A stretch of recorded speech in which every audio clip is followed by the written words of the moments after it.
શાસ્ત્રીજી બધા ફરિયાદ કર્યો આખા સાંભળજો સાહેબ ગણપતિમાં યજમાનના ફોન આવે કે શાસ્ત્રીજી અમારા ઘરે ગણપતિ લીધા તો ગણપતિ બાપાના ધરાયેલા પૈસા છે કોને આપવાના ગોર બાપાને દેવાના હોય તમારે ન લેવાના હોય સાંભળજો ખાસ આપણે ગણપતિ બાપાની મૂર્તિ ઘરે બેસાડીએ અને જે બ્રાહ્મણ દેવતાની પૂજા કરે ને એ બધો પૈસાનો હક કેવલ ને કેવલ બ્રાહ્મણનો જ છે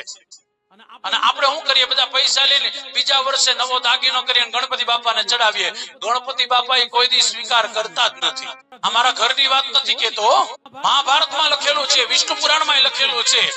એક વખત ભગવાનને ધરેલું દ્રવ્ય છે ને એ ભગવાનને ધરેલું દ્રવ્ય ઉપર કેવલ ને કેવલ બ્રાહ્મણ સિવાય કોઈનો હક નથી પછી ઘણા લોકો તો ગાયને ખવડાવી દે હવે